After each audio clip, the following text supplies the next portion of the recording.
Kopimos FC kemar laga uji coba. Kali ini Laskar Barapi Taruih menjajal Balito FC, klub asal Simawang, Kabupaten Tanah Datar.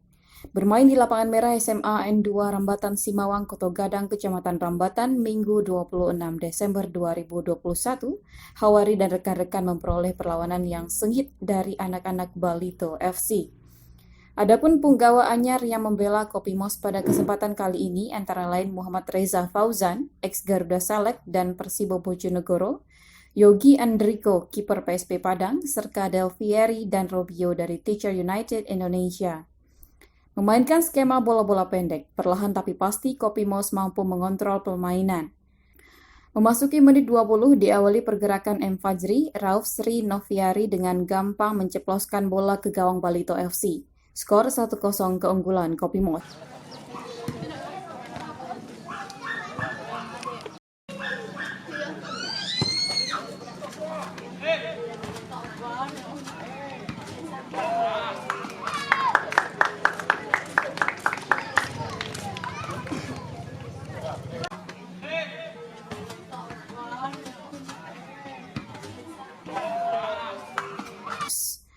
Tujuh menit berselang, kembali Rauf mencatatkan namanya di papan skor.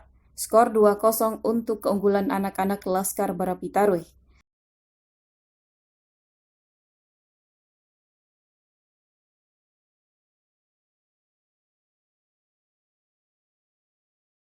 Tak ingin kehilangan muka di depan pendukungnya, pemain Balito meningkatkan intensitas serangan. Balito akhirnya memperkecil kekalahan lewat eksekusi free kick yang sulit ditepis kiper Kopimos Yogi Andriko. Skor 2-1 bertahan hingga istirahat babak.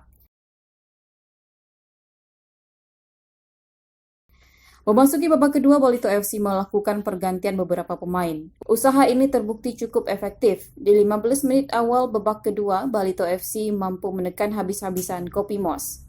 Namun sayang bagi Balito, tengah asyik menyerang, gawang mereka kembali kebobolan. Kali ini giliran M. Fajri yang mencetak gol. Dengan skema yang ciamik, diawali umpan terobosan dari M. Yasser kepada Robio Chandra. Tanpa kontrol terlebih dahulu, gelandang TUIFC ini langsung melepas umpan tarik kepada M. Fajri yang berdiri bebas tanpa pengawalan. Dengan tenang, ex Persisco Jambi ini langsung melepaskan tembakan terukur yang tak bisa dijangkau oleh kiper. Skor 3-1 untuk keunggulan Kopimos bertahan hingga peluit panjang.